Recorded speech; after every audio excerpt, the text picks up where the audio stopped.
island of Guam, shelling Jap installations late one afternoon, about 2 weeks before the landings. Suddenly, we noticed strange light flashes from the peak of a nearby hill.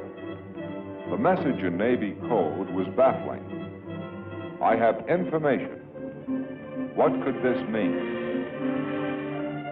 We signaled the unknown party to advance to the beach. We suspected Jap trickery. Keeping our guns trained point blank on that strip of beach, the captain dispatched a boat which proceeded slowly to meet the person who had sent the signal.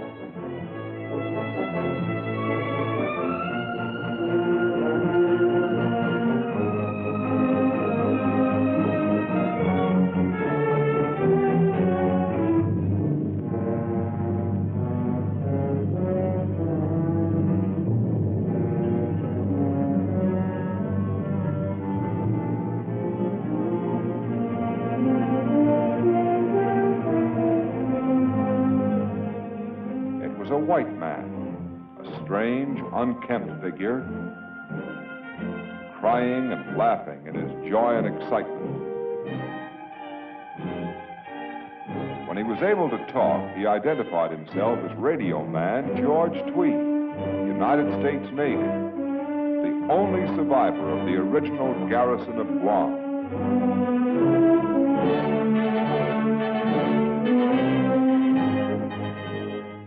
Slowly, a strange story came out.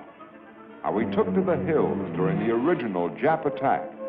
How he lived alone in the jungle, changing his hiding place daily, sometimes hourly, for 31 months, while endless Jap patrols hunted him like an animal. How courageous natives smuggled him food and news and warnings of danger. Here was a Robinson Crusoe who had stood up alone against the whole Japanese empire.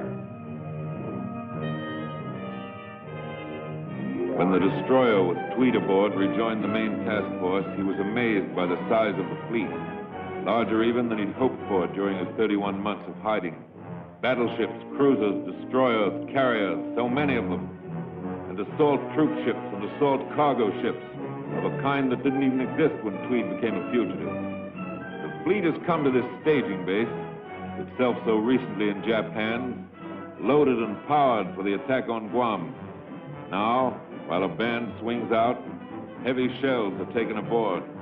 The finishing touch, the steel that will sting. The big claws, these 14-inch shells, will rip out shore installations, make the landing less costly in American lives. Cans of 40-millimeter ammunition pile up in great mounds on deck. A curtain of fire waiting to be raised if needed.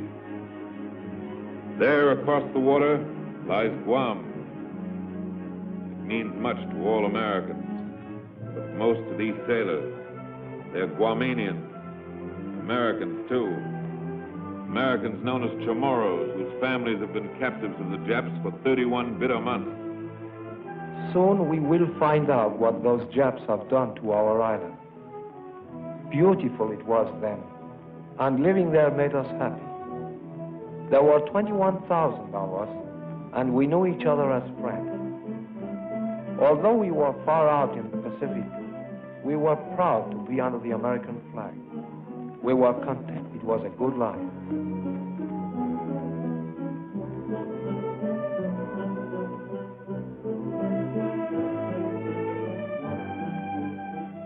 The Navy ran the island like a great ship. It gave us doctors and hospitals, and there was care for everyone and free schooling.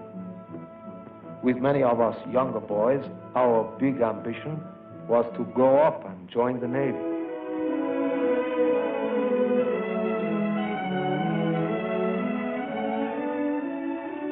Our older men learned about self-government from the captain who was in charge of the island. We organized our own militia.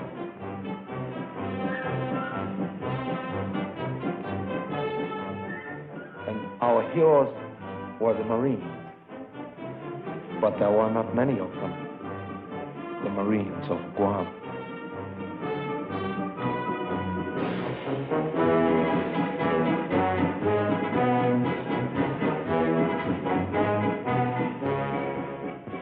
knew they were indeed the Marines of Guam.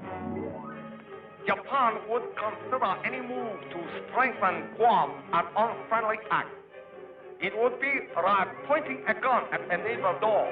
But behind this neighbor's door, the masters of Japan were pointing guns of their own. And they saw in Guam a key to their dream of empire. Their agents among us were busy. Guam was not to be an obstacle to the plans of Tokyo. Then on a certain day in December 1941, the masters of Japan were ready. The war was on.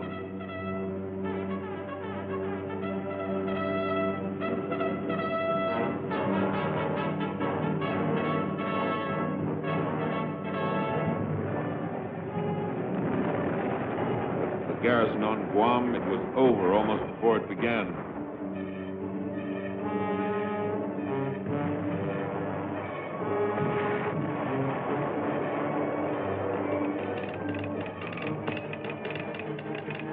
The Navy Department announces that it is unable to communicate with Guam, either by radio or cable. The island has been bombed repeatedly, and Japanese troops have landed at several points. A small force of less than 400 naval personnel and 155 Marines were stationed in Guam. The capture of the island is probable. Guam now belongs to Japan forever. Never again will Americans touch its soil. The return to Guam, we knew, would take many ships. In the months that followed, we built such fleets that we were able to start the march back at Guadalcanal. At this ridiculous rate of advance, America might recover its lost territory in perhaps 200 years. Then we made enough planes to begin whittling down the Jap fleet. We grew strong enough to attack New Guinea. Our Axis allies are pinning America down in Europe. We shall be very much stronger before America is free to move in the Pacific. We built our way out of the sea. With amphibious operations, we blasted Tarawa and the Marshalls. We are willing to sell you land at 1,000 lives per acre. At such a price, we will sell you 1 million square miles if you wish. Then we were ready for the great adventure, an attack on Japanese territory. We conquered Saipan. But not Guam. Guam is secure. Guam is Japan. Guam is Japanese forever. Today, our guns thunder their answer. Our guns are on target. The target is Guam. New planes come up to meet ours. The island has been plastered for weeks in the air.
Joe. Fire direction center. FDC, urgent.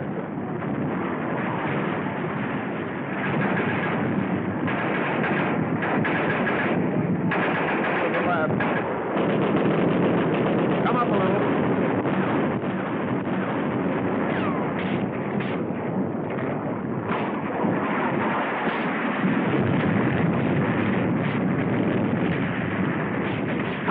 Come on, let's go, you guys.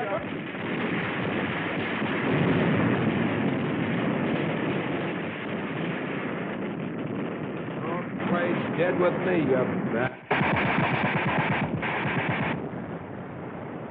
Mopping up.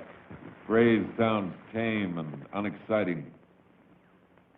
Actually, mopping up is one of the most gruesome and dangerous jobs of the war. The last hysterical fanatics must be captured or destroyed before victory is complete. We've returned to Guam. It's ours again. But the cost has been high.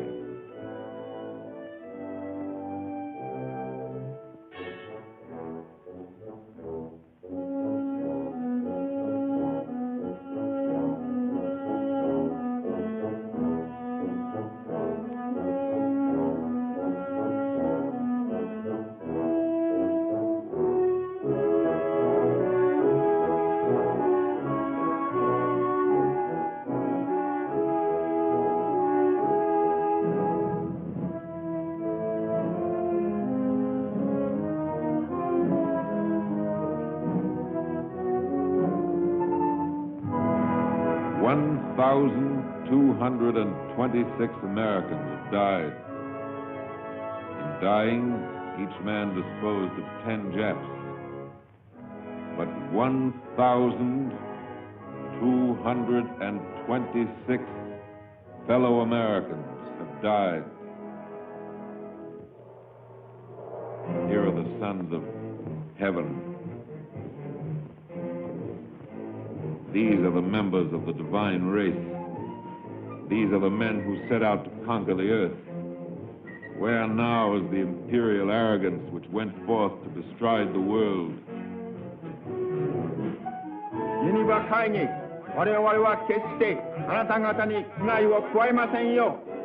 The loudspeaker calls, Geneva Convention, we will not hurt you.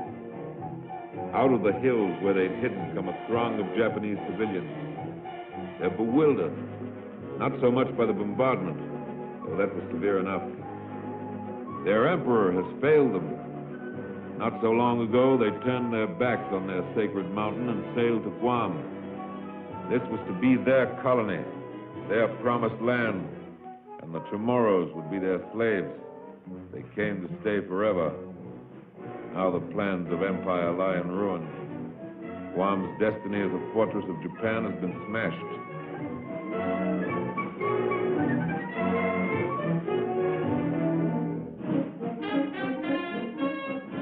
Now a new Marine garrison takes up the watch on Guam. Today, an American task force controls the waters off Guam.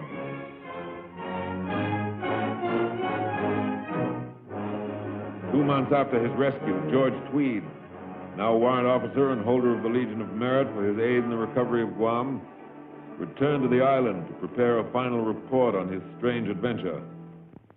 I came close to dying 100 times during the last 2.5 years, but when those American planes and ships came over, I almost died of joy. All that power, that was a sight for sore eyes. The Navy sure had the stuff. I didn't have to wonder anymore what the folks back home had been doing while I was playing hide and seek with the Japs. But the Japs did a few other things besides chase me around. When they started fortifying, they built up their defenses like mad. They were racing against time. A lot of Chamorro blood was mixed up in that concrete. The Japs forced them to work for practically nothing. And the ones who couldn't stand the gaff were beaten and tortured. I'll bet they were a little too busy to mistreat the natives when we started coming over. Not the Japs, sir. They always find time for that. When they got worried about the Americans coming back, they treated the Chamorros even worse. When the natives could get together in groups, it wasn't for celebration. Not at first. They prayed for their dead. Some of these were victims of terrible butchery. This one had his head cut off for turning it up to a sky filled with American bombers. This one couldn't hide his joy when a Zero crashed into the sea. This one tried to help one of our pilots.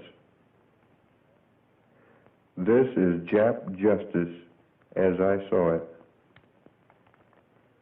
The Japs brought slavery and misery and death to the natives of Guam. These people are my friends. They saved my life.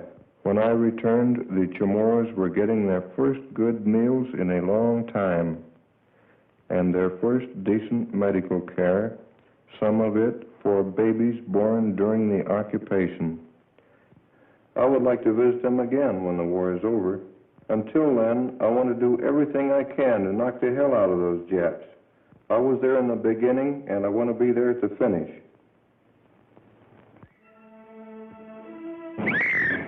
People of Guam, the government of the United States, your government, promises your homes will rise again. Your losses will be restored. But what is done for Guam is only part of what Guam will do for the people of America and the peace of the world. Guam will now become everything that a powerful American base should be. Great installations will rise as sentinels of our security and the peace of the world. From Guam, the attack goes forward. From here, the winning blow may be struck against Japan. On to Guam, on to every other place we win, we must pour the power that will clear the path to Tokyo. This base, which was lost and is now redeemed, may now fulfill its destiny and launch the action that will help win the war.